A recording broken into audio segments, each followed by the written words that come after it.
about page 11. So if you want to turn in your packet to Habits,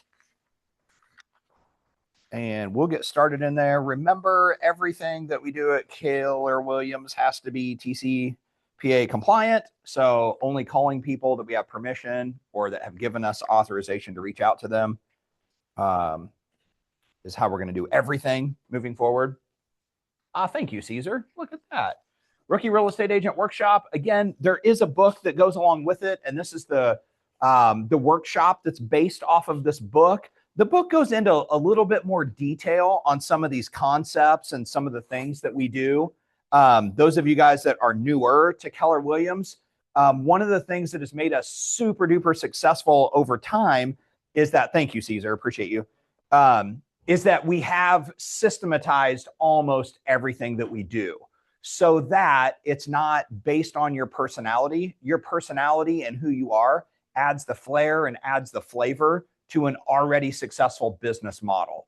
And the habits section of this is wildly impactful because I wrote it down here. Gary says this: I can't control my future. However, I can control my habits, and my habits control my future. And so one of the things that Gary Keller has always taught within our systems and models is that if you want to be really, really successful in the real estate business, be prepared to do the boring thing over and over again every day. There's not this one. In fact, if you've ever seen any of the videos, has anybody seen a video or seen Gary live in person and seen his personality? Okay, I totally encourage you to watch some of the videos. Arguably, Gary is one of the most successful personalities in the real estate industry. And he's on the Inman Report on their podcast and does all of the Inman Connect stuff all the time, which is an industry real estate. Basically, it's like a conglomerate where they interview different companies and they study trends and patterns. And he obviously is negotiating with the National Association of Realtors all the time on our behalf, and then leads one of the largest real estate firms in the world. Obviously, he's found a ton of success. If you see him on stage, he's not this like incredibly good looking, attractive man. He's just like an average Joe. And when he talks, I think he actually sounds a little bit monotone. He's not the most like charismatic speaker. What he does is he has mastered time on task over time. He's not afraid of rejection. And he's not against just sitting down and doing the same boring thing over and over and over again. Not saying that real estate has to be boring. However, you do have to have some sort of repetition or some sort of repeatable cycle so that you can track your patterns and track your results. And so as we get into habits today, we're going to talk about some of those. We already did mindset. Let me zip ahead real quick to part 2, building successful habits. You're your own boss. So that means you control your schedule. So make sure you're structuring it for your success. And last week, we talked a little bit about mindset and how a lot of agents will get stuck in the mindset of, well, I have all this flexibility with my schedule, so I can do the things that pop up. And then a lot of us, our careers are mediocre at best, but we're like the world's best firefighter of personal things that pop up. And they always do. Like I swear I get a text message at least once a week from one of my daughters that they forgot something at the house and can I run and get it? And can I? Yep. And should I? Probably not. And was it on my schedule? No. And is their life going to end if I don't go get it? No. And if I bail them out every time they forget something and leave at home, are they going to learn anything? No. Like sometimes, I mean, it hurts me. Yet sometimes my daughters need to feel the discomfort of their actions, right? And so I want to be the one that bails them out. And as a parent, like that's the thing. And yet it's not what's going to put food on the table. It's not going to create a really cool family vacation. It's not going to create retirement. It's not even going to create a good living if I'm just running around being their personal errand boy all the time because they were irresponsible, right? And I'm being a little bit tongue in cheek here, but those are the things that pop up all the time. There's literally always something to do. When I remember like one of the it was probably like the first month in real estate for me. I probably had like 10 things pop up. And then I was like out and about and I needed an oil change. And I'm like, I'll just swing through Valvoline on my way back into the office. You know, it only takes like 20, maybe 30 minutes there. And like Chris, who I worked on his team at the time, was like, yeah, that stuff is great.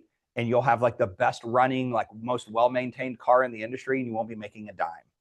And he was spot on. He was right, because all those little things add up. So what kind of results can I expect from my daily habits? The choices that I make daily. Once established, habits, this says habits work for you. They can also work against you if you don't have good habits. So we're going to jump into what a great agent or a successful agent, what does their schedule look like, and what kind of habits do they do? The first habit that we're going to talk about today is time blocking. Time blocking is wildly uncomfortable for me. I hate time blocking. I really just like reject it to my core. And yet it's one of the things that causes me to feel the most successful when I do it. So I love that they put up here, time blocking, make appointments with yourself. Sounds a little bit ridiculous, but literally block the time on your calendar. Live your schedule like your success depends on it, because it does. What's that look like for me? I don't like to feel handcuffed. I hate it. And if my schedule is like this 30-minute block, I got to do this, and this 30-minute block, I got to do this, and this 30-minute block, and before I know it, my entire day is gone. I'm like, when did I don't even have time to go to the bathroom today. Like I need to go to the bathroom. Like I need to chill for a second, Glenda. I just need to like sit down for a minute. And like the way that I recharge my battery, it only takes me about 5 to 10 minutes to fully recharge my battery. But what it looks like is I sit down and I like brain out. I mean, I like, don't talk to me about anything. Don't ask me to make any decisions. I might need to scroll social media. I might turn the TV on. I might just sit there and like my brain is literally doing nothing, but it's how I recharge, and then I can go really hard again. I literally need to put that on my calendar. Like whatever your calendar looks like, I don't even know if you guys can see this dry erase board. Sunday, Monday, Tuesday, Wednesday, Thursday, Friday, and Saturday, right? And then all the days. Like there's some things that we're going to do every day. Yep. There's some things that I only need to do once a week. There's some things I only do once a month, right? So not everything needs to be on my calendar every day, but my daily activities, the things that like breathe life into me, those are the repeat calendar items that should be up there, like very first thing. Have you guys seen the video? And I don't want to pirate his computer again. Have you seen the video? There's a college professor that puts, he fills up a clear jar with sand. And he's like, hey, is this jar full? And they're like, yeah, it is. And then he pours water into it. And then all the water fills into it. And they're like, yeah, now is it full? And he's like, they're all like, yeah, it is. And he just keeps putting more stuff in. Some of them you've seen with like the big rocks, the medium-sized rocks, the small rocks, and then the sand. And they can always put more in. And if they put the sand in first, then the small rocks and the medium rocks don't fit. If they put the water in first, it doesn't fit. But if they put the big rocks in first, then put the medium rocks, then put the sand in, then put the, like it all fits in there. And so there's a quote, it's a bold law actually, that says all work expands to fill the time allowed. So we can fill out our schedule and make this business work for us and still get the main things done, the most important things done, as long as we time block for those first. So the first thing that we have to do is reflect back to last week to mindset. And we're going to take like 1 minute and think about the things that's on your daily that are the most important to you. Like you wouldn't even feel like yourself if you didn't do whatever it is on the daily. What is that? You're welcome. We're like on page 12-ish, maybe 11 or 12 in the workbook. Such a stupid thing. I totally understand this. Literally, Starbucks is probably I need to own more stock in them or something. I almost go to Starbucks every day. And I know some people are like, well, that's the biggest waste. Like at the end of the month, that's $260. And what a total waste? Maybe. And I like to think of it as an investment in my mental health. And sometimes it's lead generation for me because I rarely go through the drive-through. I typically put my order in through the app so that it's on the counter ready to go when I get there. And I bounce back and forth between the Raymore and the Belton Starbucks. And if I'm going to Overland Park, then sometimes I'll go to the 135th and Briar Starbucks. And I walk in and I don't just grab my drink and leave. I kind of scan to see who's in there, if there's people waiting. Sometimes my drink will be ready and I'll just stand there with the people that are waiting and just hear what they're talking about, and I'll start a conversation. I know that's not for everybody. I can have a conversation with anybody, anywhere I go. It's both a blessing and a curse. And I know that that's not for everybody. For me, though, it's a way that I create relationships. It's a way that I get, it's like, what do they used to call it? Like 6-footing. If you're within like 6 feet of somebody, then there's an opportunity there to start a conversation. Even like at the gas pump, if you're like popping the handle off the gas pump and somebody's on the other side, there's usually something that you can do to break into conversation with them, right? And you're there for like 2 or 3 minutes while the fuel's, depositing into your car. There's an opportunity there. Same with Starbucks. And for me, if I go to the same ones over and over, what happens is I start to see the same faces because people we're creatures of habit, right? So when I'm in there, again, and we're talking about habits, why not use my habit? One, my body requires coffee to run now. It didn't used to, but now it does.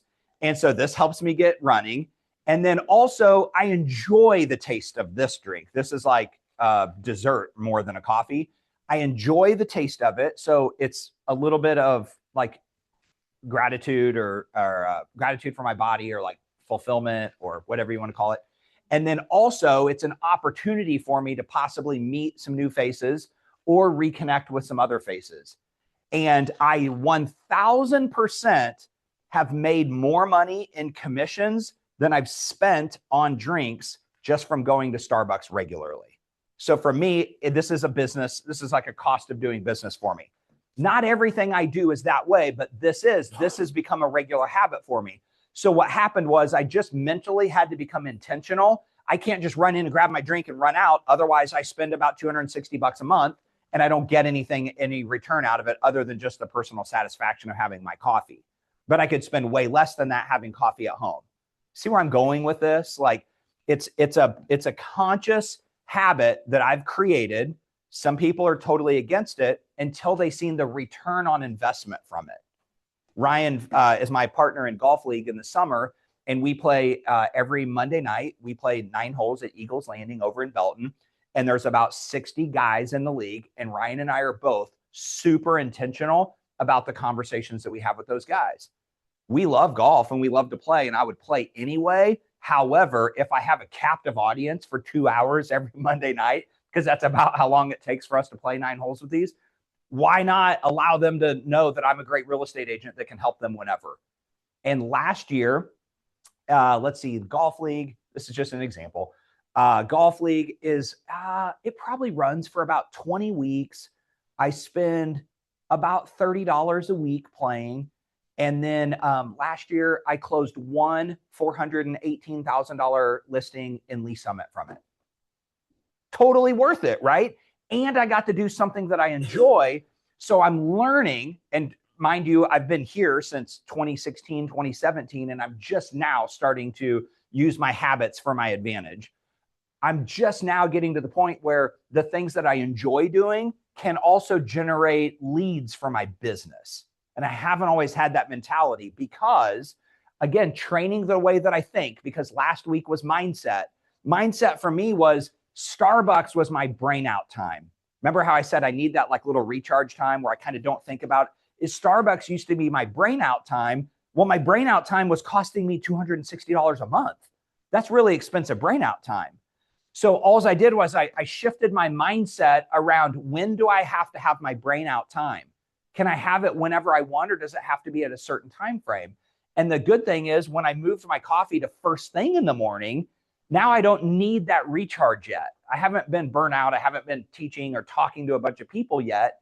So I haven't been burnt out. So now I just shifted my coffee time to be my first stop. so that I can talk to people and have some lead gen time while I'm grabbing my coffee, which does please me and I enjoy it. And then my brain out time could be later on in the day or mid-morning or whenever I need it. And I can use this for a lead gen opportunity. Make sense? Okay, so making appointments with myself. Do I have go to Starbucks on my calendar every day at a certain time?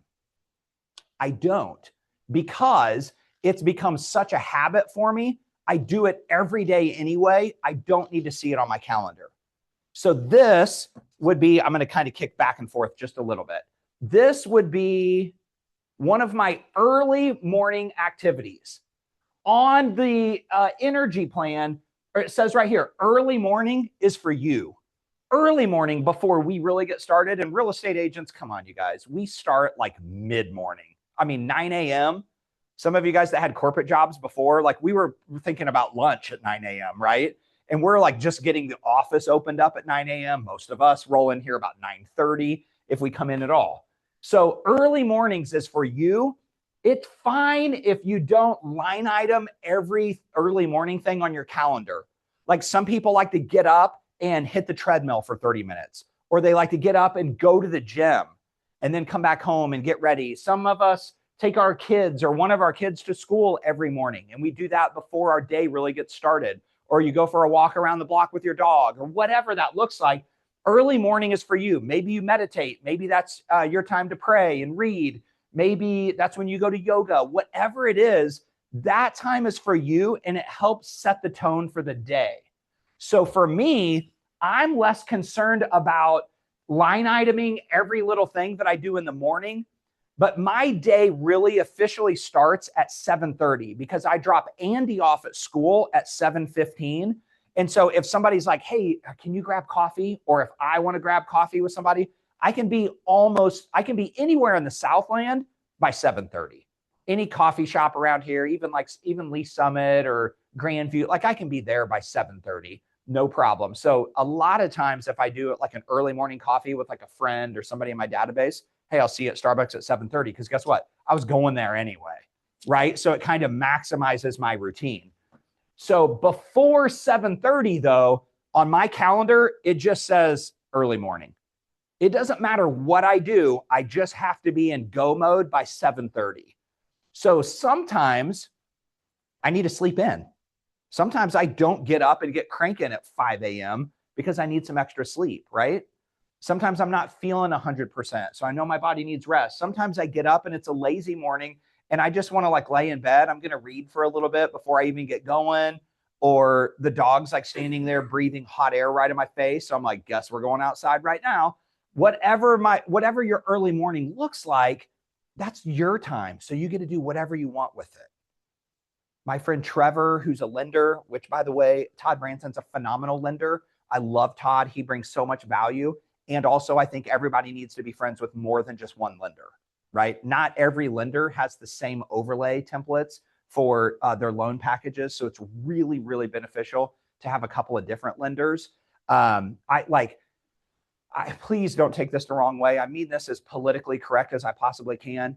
I think that you need partners in business that are both male and female, or identify as male and female. I think that you need people of a bunch of different ethnicities or races or whatever you want to call it. I think that you need people that have different beliefs, because some people they'll start posting on social media. I had a really great vendor that I just can't use anymore because they're so vocal on social media that I'm afraid that the clients that I connect them with are going to get turned off by them or be offended. And I'm like, you're like a public facing, you can't be so, well, you can, because you can do whatever you want. It just doesn't work for me in the business that I choose to run.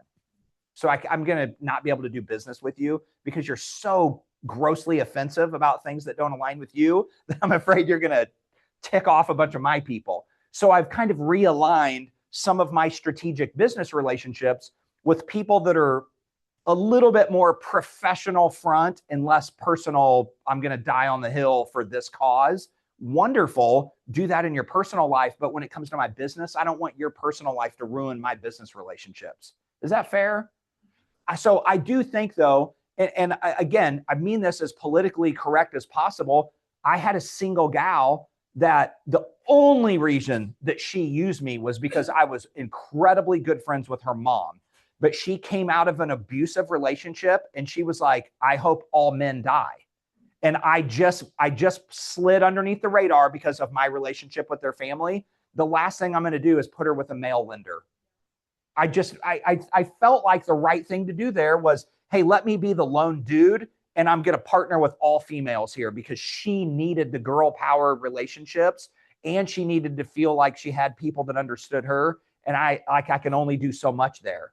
So I kind of luckily got that job, yet I used some strategic partnerships that I thought would align with where she was at in life. And I think that was just wise business. So I say all that to say, I love Todd. And also I work with several other lenders because Todd's not for everybody, right? And one of my lender friends, he posts on social media all the time. He's at the gym at 4 a.m. right now, every day doing CrossFit. I'm like, you are insane, dude. Like 4 a.m., like what time do you go to bed? Like that doesn't really compute to me. Like if I don't set my alarm, I probably wake up naturally at 6, but I have kids and we're in like the school time frame. If we didn't, I'd probably get up at like 8 or 9. That's just me, but I don't want to be at the gym at 4 a.m., but that's for him and that's cool. And we have people that's their habits as well, that they're at the gym when it opens. High Blue here in Belton, they open at 5 a.m. And my buddy Chris and I used to be there at 5 a.m. when the doors open to swim. And we would get our swim on and get done and then get out of there. And well, that worked great for a season. And then time-wise, it just kind of didn't work for my schedule. So now I'm doing it at a different time. My point is that align with people who their habits are similar to yours in business, because then it's easier to get things done. For example, Trevor's a phenomenal lender, but he goes to bed at like 7:30 or 8 p.m. because he's at the gym at 4, which means he's up at like 3:30 and then he has his coffee and he reads for a little bit and gets to the gym. I'm like, no, I don't understand. Like nothing's even open then. Like used to, you could like go to Walmart and like get some grocery shopping done when the store was like really empty. They're not even open at 4 a.m. And like, there's nothing to do other than his weird gym is open at 4.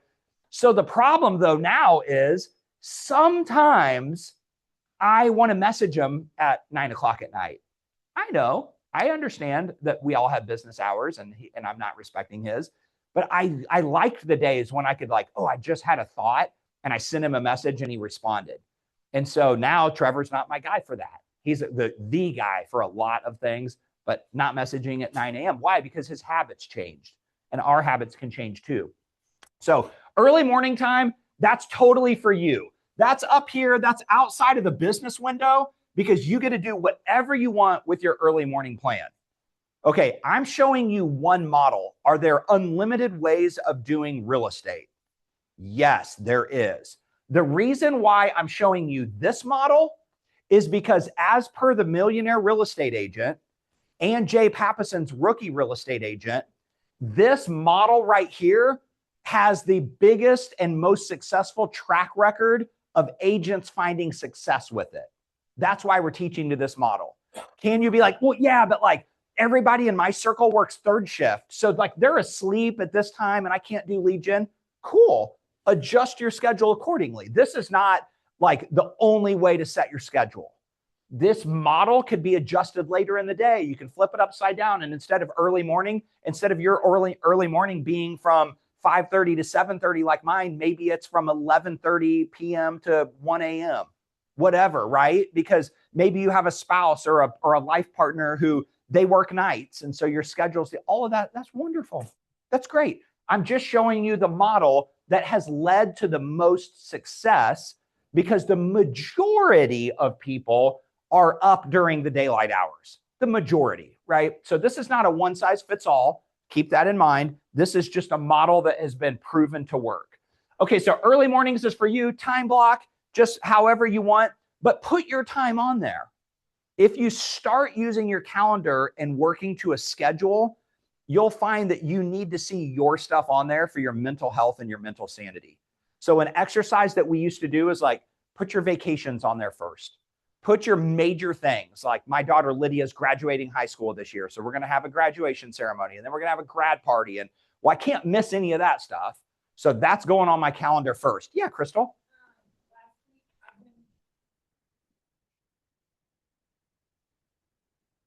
nonstop. I've had to schedule days off. Yes. Yes.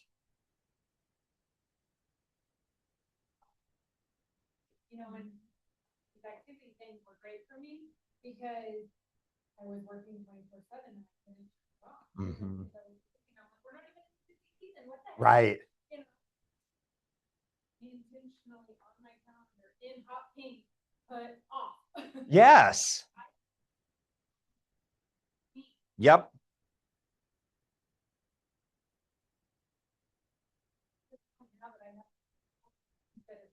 Yeah. Like I'm missing the gym. So I want to go to the gym, but Yeah. you know, Right. Right. something I had to do. This business is one where you literally can work 7 days a week. And we teach people how to treat us.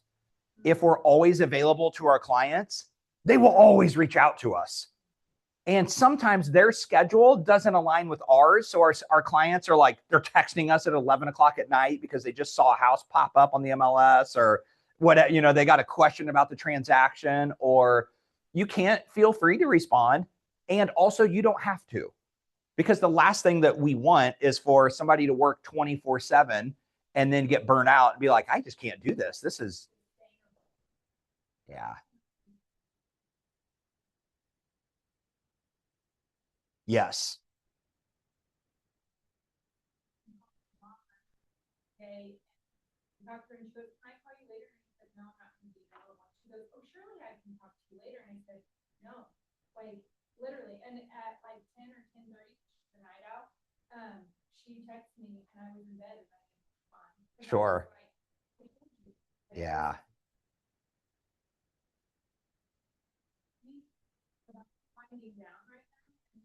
Yeah. Yeah.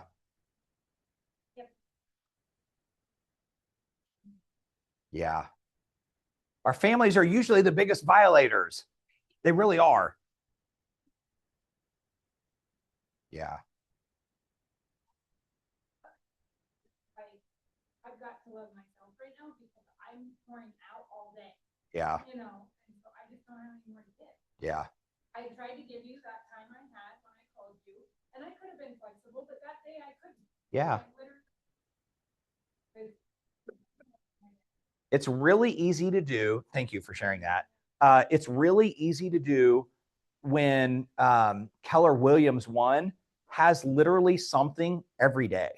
It may, like, if it's not in this office, there's something at one of the other offices, or there's a virtual training online, or there's agent jumpstart or kickstart to get in. Like, there's literally always something. However, that doesn't mean that we have to do everything, or we have to do it when it's offered, because it's Keller Williams, which means it's going to be offered repeatedly. So the reason that they do that, though, is because Crystal's schedule may be totally different than mine. And Tony may not be available on Tuesdays, but he's available on Thursdays. And you may not be available on Thursdays, but you're available on Wednesdays. So they offer stuff all the time so that you can just sort of jump into the learning stream when it works for your schedule. And so for me, like, you'll see there's some things that I really, it's important for me to be at. And then other things I'm like, that's phenomenal. And I just can't do it all. I can't do it all. Right. I love James Shaw. We had James Shaw was here a couple weeks ago. Cody Gibson was here last week or 2 weeks ago. And I got to the point I had, so like my business was busy. So like, do I want to conduct business or do I want to learn about conducting business? Well, both, but I would rather conduct business, right? So for me, it was like I just had to choose one of the two. And so I couldn't be at James Shaw. But then I had like FOMO a little bit when people in the office were talking about James Shaw. And I was like, oh man, I wasn't there. Like, he'll come back. We'll have an opportunity to see James Shaw again. I promise. Like, he's going to make his rounds again. Laura's going to go to all the James Shaw things and she's going to tell you about all of them because that's what she does. And I like Cody. And so just let yourself off the hook a little bit. Take a massive deep breath. And the most important thing you could do, congratulations, Crystal. That's a great job, like scheduling time off. Time off is wildly important in this business. Like, you have to be fresh and you have to think straight. And if your lifestyle is falling apart, if you're not going to the gym, like, you get unhealthy, you get mentally unhealthy, and that's not a win.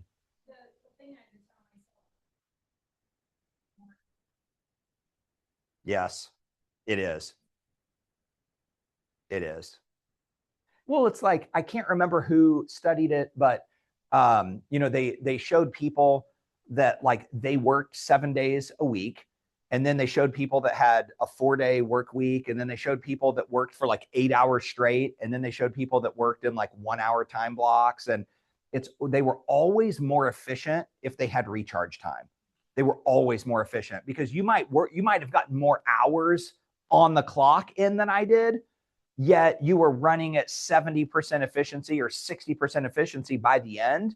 But if I ran at 90% efficiency and then I take an hour break, and then I run at 90% efficiency and then I take a break, and then the person who's not taking breaks, their efficiency just keeps declining. In the end, I actually outproduced them because I took some recharge breaks and the mental fatigue and mistakes that you make. So yeah, good work on that.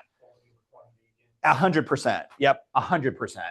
Okay, so then mornings are for working on the business. So what does working on the business look like? Role play, presentation practice, lead generation, and lead follow-up. And I know there's always somebody that's like, well, all of my people work nights, so I can't call them in the morning. I can't do my lead gen in the morning. Or I was going to do door knocking and nobody answers their door at 9:30 a.m. That's cool. This is just a model. You can tweak it. You can change it per neighborhood. You can change it for a season of life. You can make it work however you want. This is just the one that yields the most results. This is the most efficient way to do it. And so we're teaching it. Role play. Has anybody ever read the book, Never Split the Difference by Chris Voss? Everybody should read that book. Here, I'll write it down.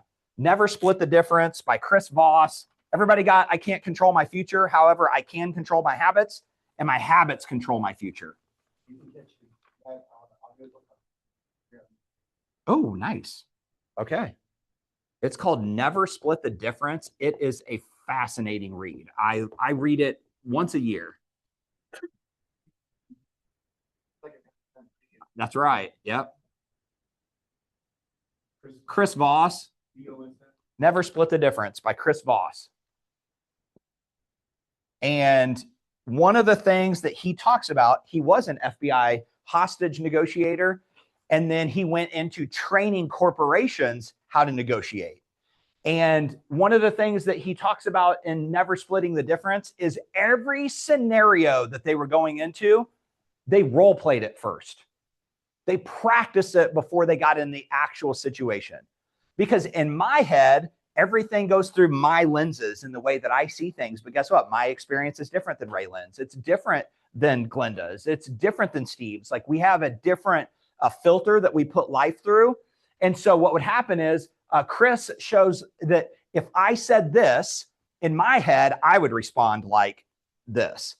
Yet Tori may respond a different way.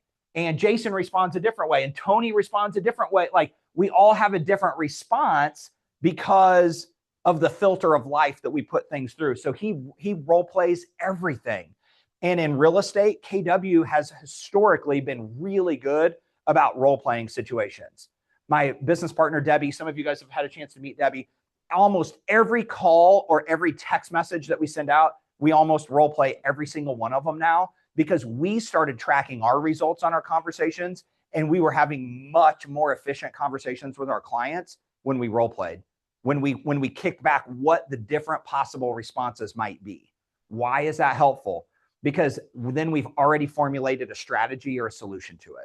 We already have our response, and we don't have to think and make quick decisions in the moment. We've already thought of all, or role played out all possible responses that they might have, or directions they might go, so that we can have a strategy in place to counteract it. And then also what it does is it makes us a lot more confident. It makes us a lot more confident if we've role played it, we've practiced it. So practice and role play, do every morning. Every morning. If you don't have anybody to do that with, grab somebody here at the office. We used to meet right here in the training room, and we would just practice scripts and dialogues, just talking through different scenarios. One of the bold coaches was like, you should have a listing presentation every day.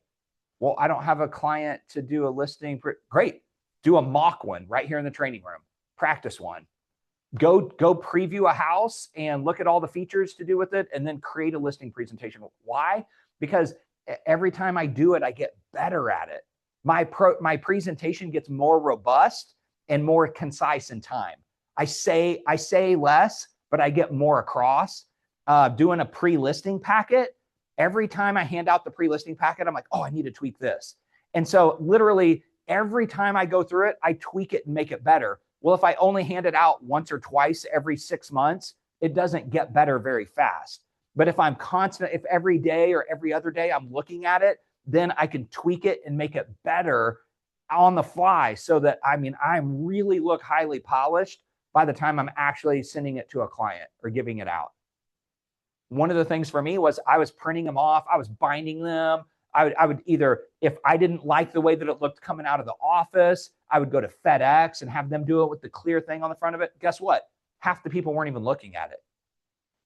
They were like, great, cool, thanks. And then I'd be like, hey, did you get a chance to take a look at that? No, not yet, but I will. Why did I put all this effort into it? Guess what? 90% of my digital copy of it gets looked at on their phone. So now I don't print them off anymore. I save myself about $6 every time, and I send it to them digitally. One, it gets in their hands much quicker, and it looks better. And every time I tweak it or change it, it doesn't cost me anything. And I get their info. Yep. Yep. That's a great open house trick. If you guys don't, if I used to do this, I would print off 47 copies of the seller's disclosure. Now I print off one copy and I write like property copy or please leave on premises or something like that. And then they're like, oh, do you have a copy of that? No, but I'll send you the digital one right now. What's a good number for you? And they're like, they want you to send it to them. So now I've got their contact info. Like those are the little tips and tricks. Business cards, you guys know, like, do I have them? Yes. Do I readily hand them out? No. Because people are like, do you have a business card on you? No, I don't. But here, I'll send you my digital one. What's a good number? It's all business strategy.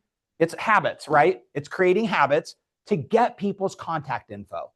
That was one of the hardest things at the beginning, was getting people's contact info. Now, like, that's not even a thing. That just happens automatically. If you want something, I got to get your number so I can send it to you.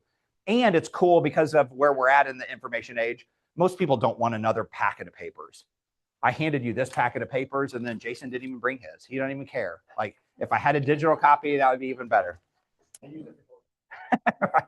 Started my fire with it.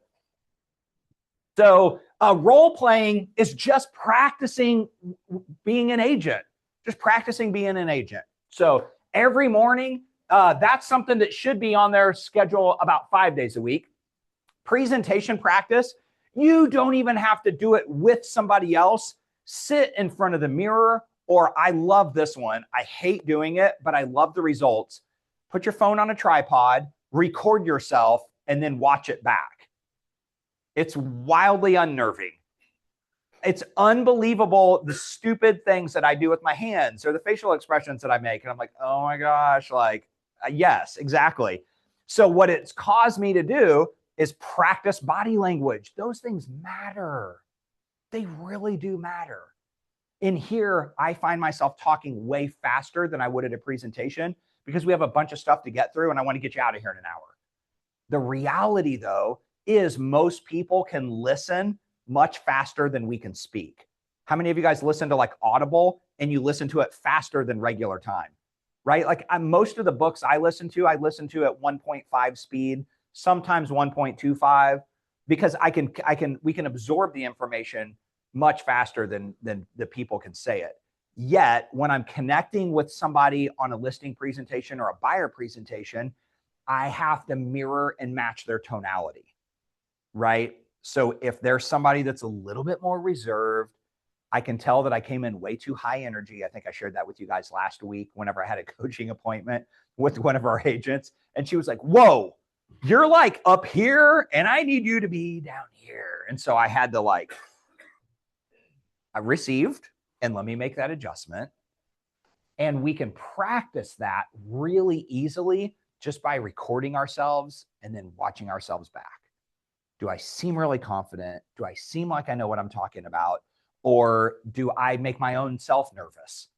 if I'm making my own self nervous, or if I'm like, that didn't sound really that great, or I didn't really have my act together, I didn't really know where I was going, and I kind of fumbled over my words, great, start over, practice it again, say it again. And some of the scripts and dialogues that as you read them on the Agent Kickstart, you go, this doesn't sound like me, right? It doesn't sound like you, but memorize it the way that it is because it's trying to get a certain point across.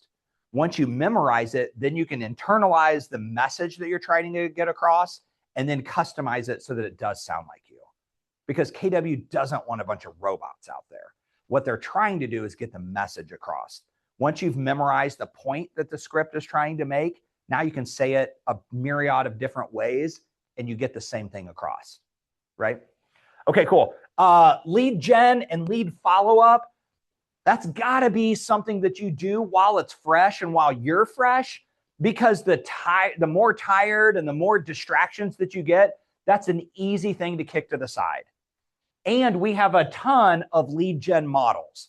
My favorite one is DTD2, doing the database 2, where you're checking in with 2 letters in the alphabet every week, and it changes every week. It's a new set of letters in the alphabet. And so what happens is, if I follow the DTD2 schedule, I've at least touched everybody in my database 4 times a year, at least. Now, I need to connect with them way more than that, but that at least gives me a quarterly touch base with them. And it helps me to remember the people so that I don't forget to touch base with somebody. And then, of course, lead follow-up. Most agents, that's their biggest opportunity. I talked to somebody at an open house and we're looking for the low-hanging fruit. We're looking for the person that came into your open house. They want to buy a house, but they're not working with an agent right now. And you're like, yes, I got a client. Well, there was probably 4 other clients. They just weren't ready yet. And so if you can snag their information and you stay in touch with them over a year, Debbie and I had one. We did an open house like a year and a half ago in this neighborhood in Olathe. One of the neighbors came in and they were just the nosy neighbors at the time.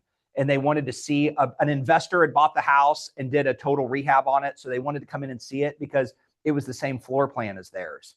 And so I told them, if you give me your information, if you want to know what it sells for, I'll keep you in the loop. And of course they wanted to know what it was going to sell for. So now I got their contact info. Anytime any house sold in the neighborhood, we'd send them the info. We'd send them the hot sheet on it. Hey, I don't know if you guys saw this one, but it sold for this dollar amount. And then we would keep giving them updates of what we thought their house was priced at. And we just kept them in the loop. Hey, if you guys ever need to refinance or if you want to do anything with the house, let us know. You know, we do complimentary market evaluations, quick walkthrough. And then every time I canvassed the neighborhood, because we did a couple of other open houses in there, I would always knock on their door and got to know them and their cat and just kind of chit-chatted with them. It was 2 years almost later that they decided that they were going to move. And guess who they reached out to? The guy that had been staying in touch with them once a quarter for the last year and a half. And then they introduced us to their daughter. And then they also introduced us with their neighbor across the street and made some connections, all from one open house that they weren't interested in anything at that time, but we just continued to follow up with them. They were a super cold lead. All we had was their contact info. They made no indication of selling. However, if we didn't have a lead follow-up system, we never would have got that business. We never would have got their daughter's business. Their neighbors haven't decided to do anything yet, but they're going to this year, and that'll be a $500,000 listing. I don't know if we're going to get their buy side yet. They were trying to decide if they're doing something with their kids, but anyway, that's still, $15,000 worth of gross commission income, all just from making some text messages and sending a few market updates. Like, it's pretty easy, but it has to be a habit. It has to be a habit that we do, because sporadically doesn't get it done. And that's honestly, that's the biggest struggle that I have in building an unlimited business, is doing things consistently, especially when it gets nice out. Like, my dad yesterday was like, hey, there's any chance you can get away and play golf tomorrow? It's supposed to be 70. I did one of the most big boy things I've ever done in my entire life. I told him I couldn't do it. The old me would be like, yep, I'll 100%, whatever's on my schedule is getting wiped off. Well, I do still do that sometimes when it works, but this week I got a really busy week and I got a lot of lead follow-up to do. And there's a lot of business like in the pipeline. Like as much as I want to play golf with my dad today, that would be fantastic. There's the priority wins out, right? And work isn't always the priority, is it? It's not always the priority. In this case, it was because I already had my schedule set and I didn't have enough me time in there. I already had a priority. And then this weekend, one of my daughters is playing volleyball out of town. I'm going out of town this weekend. So I won't be working but half a day on Friday, not at all Saturday, not at all Sunday. And then Monday, I'm only going to work a little bit because we're going to be traveling back because I think it's President's Day or something on Monday. So like I have to work now because I've already scheduled a bunch of time off, personal time this weekend. So it was me making a big boy decision. It was really painful. Okay. And then afternoons are for working in the business. So all this role play, presentation practice, lead gen, lead follow-up, that's building on your business structure, right? That's working on the business, creating additional revenue for the future. But then in the afternoon, we've got it time blocked out with appointments, without appointments. If I have an appointment with a client or a potential client, is that almost the top priority? Yes. If I don't go on appointments, I don't have a business. So this one is ideal, but we don't always have appointments to go on, right? So if we don't have appointments to go on, that's when we can preview inventory, we can attend trainings, we can update and add new contacts to our database, we can do more lead follow-up. That's when you can go door knocking. That's a great opportunity to like work on your marketing for the open house that's coming up or get all your directionals pulled together, go scope out the neighborhood to see how you want to do things, connect with lenders to see if they want to partner up on the open house with you, whatever. If we have appointments, we're meeting with those people. We're showing buyers properties. We're marketing our listings. If we have appointments, we're going on them. Go on appointments. That's what great agents do, right? Great agents do 5 things, right? They lead generate. They lead follow up. What else do they do? They go on appointments. They negotiate contracts and they practice and role play. That's what great agents do. They lead generate, they lead follow up, they go on appointments, they negotiate contracts, and they script and role play. Practice and role play. That's what great agents do. Everything else can be leveraged. Yes? Can I leverage putting out my directional signs? Yep. Can I leverage going to get an iBox from KCRAR? Yep. Can I leverage all of my marketing? Yep. Can I like everything else can be leveraged. So when you see the agents that have the big teams, I promise you, Rob Ellerman hasn't put a sign in a yard in years because do what? Delegate. Yep. Leverage your time, delegate out to somebody else, pay somebody else the service to do it. Transaction coordinator. Man, do I need to send out the email and explain to them what it is and how to sign up? Nope. My transaction coordinator can do that. Do I need to know what my TC is sending out? Yes. Do I need to know the information that's on it? Yes. But I don't have to do that personally. I can create leverage. I can farm that out. And then evening is for reflection and recharging, rest, doing personal things, doing fun things. Now, can this schedule ebb and flow? Yeah, of course it can. Because on golf league day, I'm done at 3 because I want to be at the course by 3:30. On non-golf league day, I might be going on showings until 7 o'clock at night, 8 o'clock at night. In the summer, it's easy to do that. Right now, it's not because it's dark at like 5:15 or 5:30. But in the summer, my people get off work. Like, can we fit in 2 or 3 showings? Yep. And I'll do that all day long, right? Can I do a listing appointment in the evening when my clients get off work? Yes. Yes. And I better counterbalance my schedule and have some time off. Maybe the next morning I don't start until noon because I need to counterbalance that. Or maybe instead of working Saturday, I have breakfast with my daughter or we go bum around town because I work 2 evenings out of the week, right? So it ebbs and flows. Okay, here we go. It's 10:51. And remember, all work does expand to fill the time allowed. So if you just start working on your presentation, If you're like me, the next thing you know, it's 3 o'clock in the afternoon and you're still building the perfect presentation. No. I time blocked that for 30 minutes. I made one little tweak and I moved on, and I'm going to make one little tweak the next time and one little tweak the next time. It's a process. Don't get hung up and get stuck in the training room for 8 hours building the perfect presentation and never have anybody to present it to. Okay, if you're on page 14, there should be a little skeleton drawing of that workflow. Take just a couple of minutes and plug in some of the hot things that are important to you. Why are we writing it down when you already know what they are? Because if we think the thing, it makes it more powerful. If we say the thing, it makes it twice as powerful. If we write the thing down, it makes it twice the thinking and saying power. It becomes more tangible the more we do it. I think it, I say it, I write it down, I do it. And then I repeat the process all over again.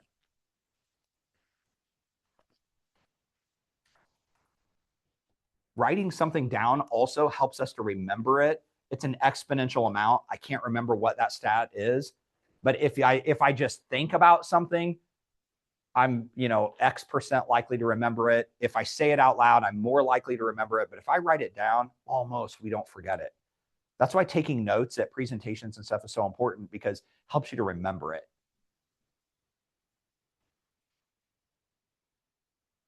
Whatever you do, don't let Glenda use your computer.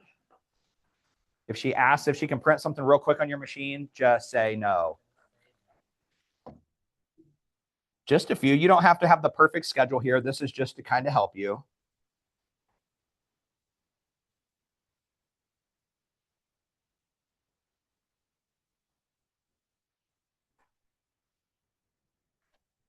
Some things might be really important to you, though.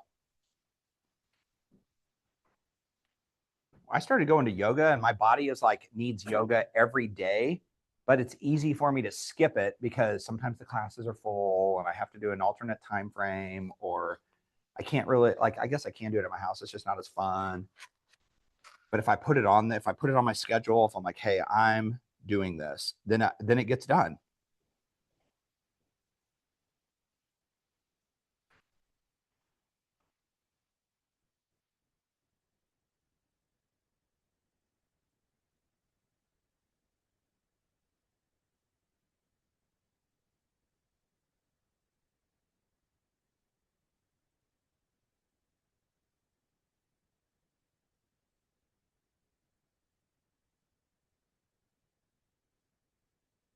Okay. Anybody put a few things down on there?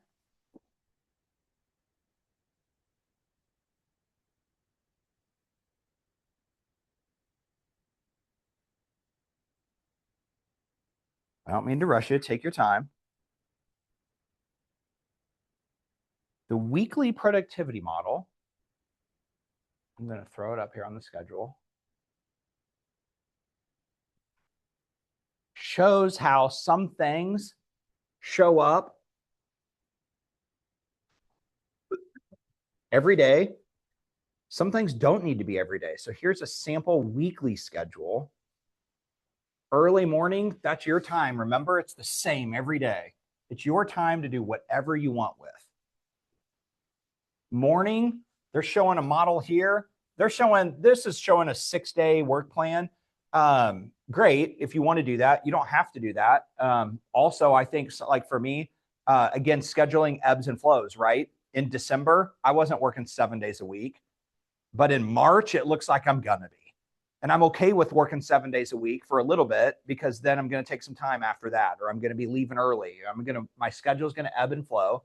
Role play, practice, lead gen, Monday through Thursday.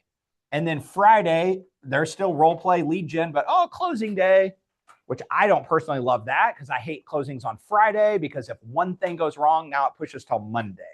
I would rather closing day be Thursday or Wednesday. And if something has to push, it just pushes one day. I don't give up a weekend, especially because usually my people are planning on moving over the weekend. So that's just me. But again, this could have plunked in here to Thursday, and then Friday is probably celebrate day. Open house follow-up. Great thing to do on Monday if your open houses were over the weekend, right? Previewing homes for buyers. Do any of you guys do that? That's a great time saver. I toured 9 houses yesterday. I did 9 houses. I did 1 in Independence, 7 in Lee Summit, and 1 in Greenwood, all for the same people. In total, including drive time, it took me about 2 hours. If I would have had them with me, that would have taken at least 5 hours, right? Because even when they just for them to kind of tool around in there real quickly is 15 to 20 minutes. For me, it's 3 to 5 minutes because I don't need to see every little detail of the house. I walk in and I feel the vibe of the house, the energy of the house. You can tell if it's been meticulously cleaned and maintained, or if it's I think they had 27 pets in here and every piece of woodwork is scratched and I can tell all that real quick. I don't need to walk the house for 20 minutes. So I previewed all those homes for them. Guess how many we're looking at this week? 2. I don't need to spend all day with them when really we're only looking at 2, because they know that I know what they want and what they don't want. And on the houses that I was nope, we're not going to look at those, I took a quick video of the reasons why I excluded it. I sent it to them and they're like, yep, couldn't tell that on the pictures. Yep, you couldn't tell that unless you drove there and pulled in. There was one that had this massive storm retention, river that ran right next to the property, that if that thing came out of its banks one time, it's flooding their basement. But none of the pictures showed it. You would have had to get an aerial or look on Google Earth, and they don't know to do all that, right? Or to go tour it. And I'm like, they already are basement averted anyway. I'm like, nope. And they have, it's just not going to work. What it allowed me to do was save myself about 4 hours worth of time by previewing homes for my buyers. And save them a ton of time. Yeah, and fuel and showing buyers, writing offers, prep for appointments, all the things that agents do. This is a sample weekly schedule. It's a sample. Make it work for you. There is a blank schedule on here where you can start looking at your things. On page 16, there's your weekly schedule. Well, what things are going to work for you? I know we've talked about it numerous times. I love doing open houses.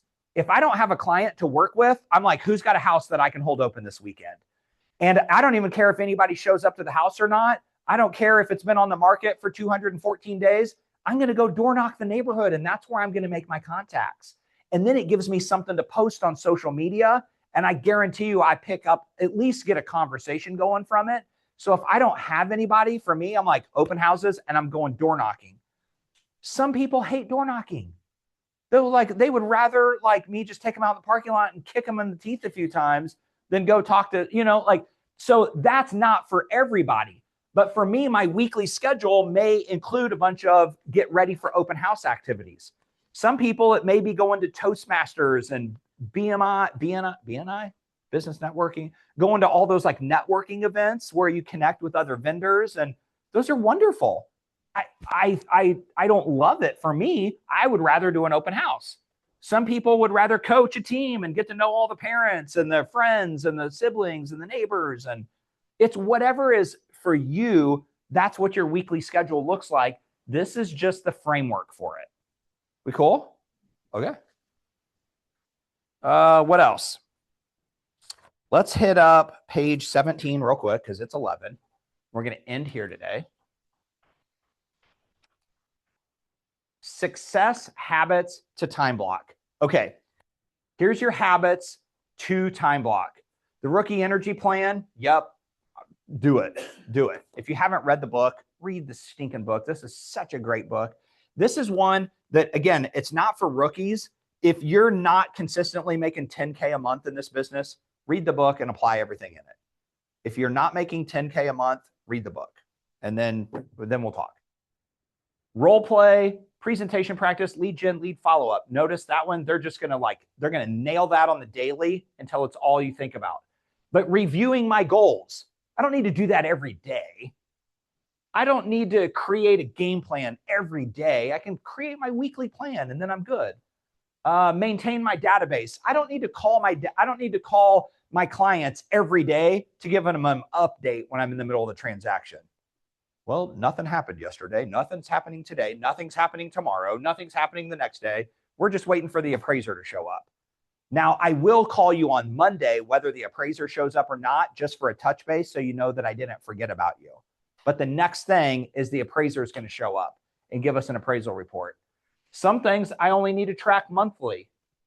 My profit and loss statement, I'm not producing one every day, but sometimes I don't spend any business money. Sometimes I don't lose any money. Sometimes I don't make any money. But on a monthly basis, I have expenses. Quarterly, paying my quarterly taxes, making sure that my education is up to snuff, reviewing and reflecting, goal planning. These are things to time block for. Most of you guys that were here went to the business planning clinic. The business planning clinic is an annual thing where we talk about the economics of being in this business, the finance model, the economic model, the lead gen model. We reflect on those and we plan. I don't need to plan again until next year, but I do need to review where I'm at to make sure that I'm on track for my goals. We're already in the month of February. Was I on track for January or not? If yes, great. What am I going to do in February to stay on? If I wasn't, what am I going to double down on to make sure that I get caught up? I'd rather have to get caught up 1 month than wait 6 months and have to get caught up from 5 months worth of stuff. Because then that means the second half of the year, I am working 24/7, and I don't want to do that. But doing these, creating habits around these is what causes us to lead very successful careers in real estate. Notice lead gen is all over this thing. Most people, though, if they really think about it, all of their activities can generate a really good amount of leads. We just don't follow up with them. Lead follow-up is the money on the table in this business. Lead generate is great when somebody is hot and ready right now and you pick them up, and that's exciting. However, there's probably, for every one of those, there's 5 or 6 that will show up at time if you continue to follow up with people. The problem is the lead follow-up is not sexy. It's not fun. It's not wildly thrilling. It takes being organized. It takes getting information. And when we do that, though, business shows up consistently and we have a predictable path of income in this business. Any questions? It was a lot.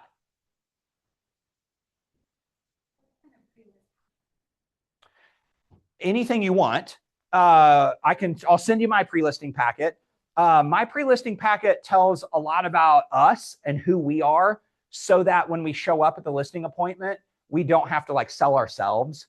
If they've read it, they kind of already know who we are and what credentials we have and what our track record is like. And then it usually just tells them about the home sale process. And I have a generic one, and then we have one that we customize. So if we know the stats of the neighborhood or what their goal is, then we'll usually make it hyper personalized just to their house. But if we don't, or if it's somebody that I don't know or don't know what their game plan is, then we just have a generic one that just it gives them an overview of what the process looks like and what they can expect at the appointment. So then when we actually get there for the listing, one of the scripts from Bold a long time ago was like, hey, thanks so much for having us over today. It's a great decision you're about to make to hire us as your listing agent, like the trial close. And then a lot of times they already had decided on you based on your pre-listing packet. They already know what to expect. You can usually talk a little bit faster. You can get through the appointment a little faster and save them and you time because they kind of already know what's coming. You can send them a blank seller's disclosure and they can start filling it out if they're, it just kind of depends on, I like to modify it based on the scenario, but mainly it's to tell them about me and who I am, and then give them an overview of what the listing presentation is going to look like, and then what they can expect during the listing process. Oh, yeah. The questionnaire is wildly helpful. Jan, I'm going to kill this feed real quick so that we don't run too far over on this recording. Thanks for jumping in on here. I don't have my computer in here. I'll send you, I can send you out my listing presentation, we did it in Canva. So you can just like rip off and duplicate. Just there might be some little tidbits in there that you could use that you could tweak or change, or just look at it and go, that guy's an idiot, and then start, your own from scratch. So yeah, I like Canva a lot just because you can change stuff so quick and easy in it to make it look like your stuff. So yeah, it just kind of does a little bit of heavy lifting for you. Cool. What was the 5 things you said? Lead generate, lead follow up, go on appointments.